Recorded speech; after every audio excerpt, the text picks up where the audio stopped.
Los reyes. Primero, Meroveo nació en el año 411. La leyenda cuenta que Meroveo nació de la unión de su madre, la princesa Bácita de los Turingios, que fue una de las esposas de Clodión, el de los largos cabellos, y de un monstruo marino denominado el Quinotauro, por lo que los sucesores del trono de Francia vendrían siempre del mar. La provincia romana de la Galia era cada vez más vulnerable a las invasiones. Los francos se hicieron conscientes de que se podían desplazar hacia el sur. Su líder Meroveo se destacó por ser el más rápido a la hora de tomar territorios abandonados por los romanos. Meroveo es quien lleva a su pueblo a la ciudad de Tournai. El líder bárbaro negoció una tregua y los romanos aceptan que las tribus francas se sienten y defiendan la zona. Meroveo va conquistando más tierras. Para él es una suerte, ya que los romanos le piden a los francos ayuda contra un terrible enemigo del imperio.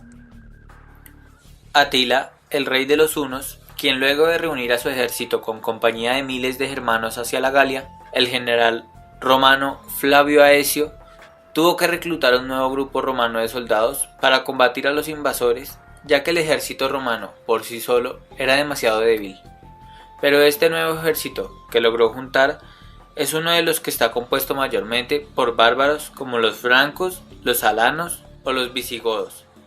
Los francos, al haber sido reclutados por Roma, fueron armados mucho mejor y con un armamento muy avanzado para combatir, además de que aprendieron nuevas técnicas y nuevas estrategias para el combate. Finalmente, la batalla se desata y pasa a la historia como la batalla de los Campos Cataláunicos. Con la ayuda de los francos, los romanos hacen que los hunos se retirasen. 451. Meroveo inició un plan expansionista que le permitió incorporar la actual Bélgica y Alemania. Murió en 458 a la edad de 49 años. Meroveo, el rey, del cual recibe el nombre de la dinastía merovingia, fue proclamado rey de los francos en el año 448. Clodoveo I. Inició como rey de los francos salios. Su padre fue Childerico I.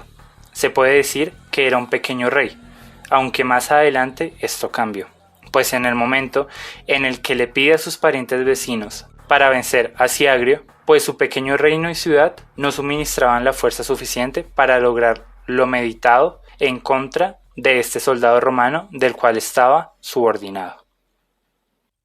Cuando estos le ayudan, él se queda con todo el crédito y posteriormente somete a sus colegas para quedar así con el territorio de estos.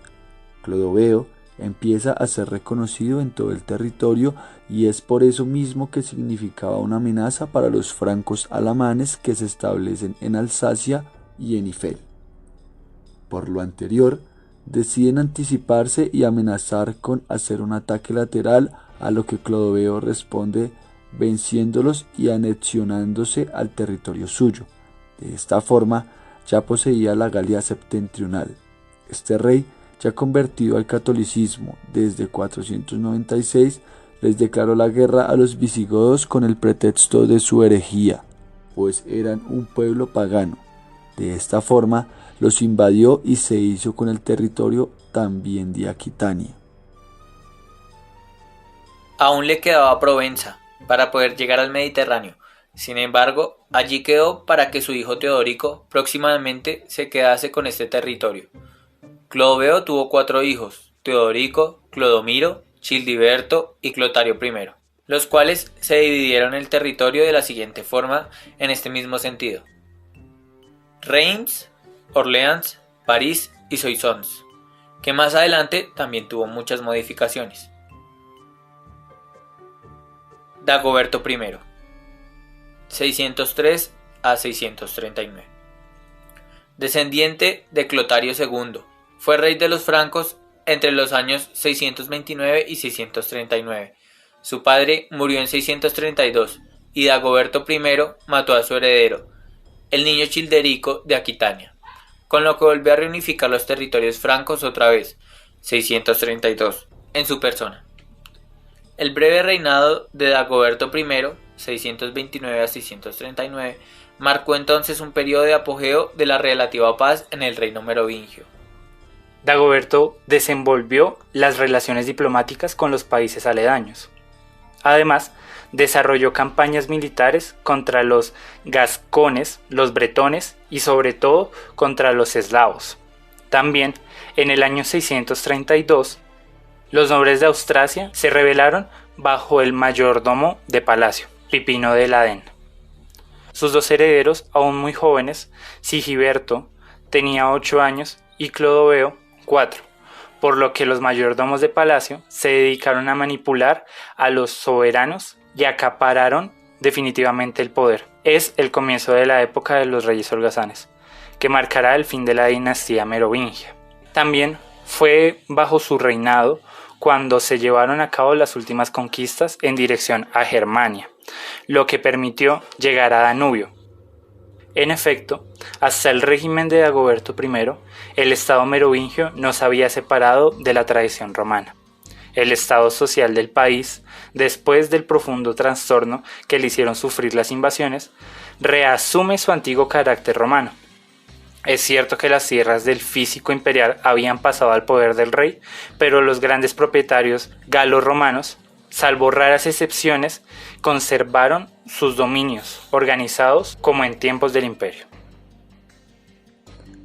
Reyes holgazanes. Este apelativo tiene su origen en Eginardo, biógrafo de Carlomagno, que los llamó así en su obra del siglo IX, Vita Caroli Magni, Vida de Carlomagno, para legitimar la toma de posesión carolingia y que pensaba que no tenía de reyes más que el nombre. En realidad, su inacción se explica principalmente por su debilidad e impotencia. A menudo eran reyes muy jóvenes a los que las disputas familiares por el poder les dejaba una esperanza de vida muy baja, siendo juguetes de la aristocracia. Pipino de Herstal nació en el 645 de la unión de la hija de Pipino de Landén y del hijo de Ansegiso de Metz. Se sabe que combatió con fortuna los frisones paganos que hostigaban con sus incursiones la parte norte del reino. Tras el asesinato de Dagoberto II, se erigió en cabeza de la aristocracia austrasiana contra las pretensiones hegemónicas del mayordomo de palacio Ebroin y atacó Neustrasia, combatiendo cerca de Laon, donde fue derrotado por Ebroin y tuvo que huir. Pipino de Herstal reconoció de nuevo como rey a Teodorico III, en forma nominal, pero se erigió mayordomo de palacio de todo el reino franco, concentrando el poder efectivo en su propia persona. Durante los siguientes años, impuso la autoridad franca sobre los alamanes, los frisones y los francones, ayudando a las primeras misiones evangelizadoras en Germania alrededor del 695.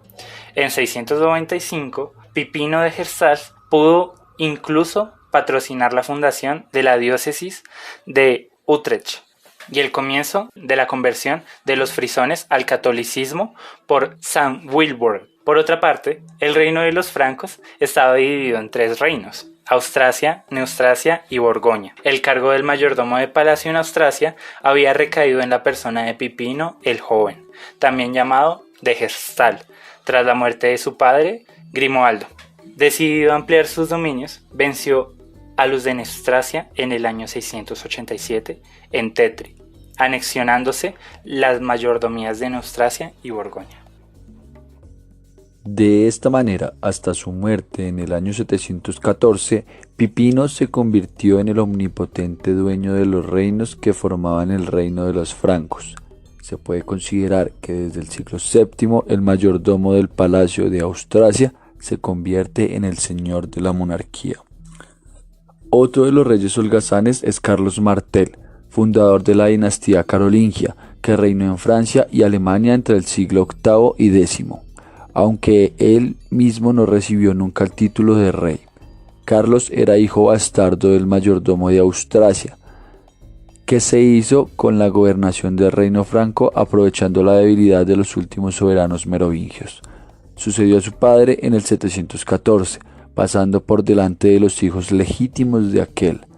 Tras hacer frente a las tendencias secesionistas de Neustria, sometió a Frisia, Sajonia, Turingia y Baviera, restableciendo la unidad del reino franco y extendiendo sus dominios. Algún tiempo después estalló la guerra entre Austrasia y el reino franco de Neustrasia. Al concluir, Carlos se convirtió en el indiscutido monarca de todos los francos. Participó en varias guerras, pero sus mayores logros fueron contra los musulmanes procedentes de la península ibérica, que invadieron Francia en el 732. Martel les derrotó cerca de Poitiers en una gran batalla. En el 739 detuvo en Aquitania a los musulmanes, que habían avanzado por el actual territorio francés hasta alcanzar Lyon, poniendo así límite a las posesiones islámicas en Europa en el río Aude, al norte de los Pirineos. Carlos Martel falleció el 22 de octubre del 741, en Quercy, en el río Oise, dejando dividido el reino entre sus dos hijos, Carlomán y Pipino el Breve.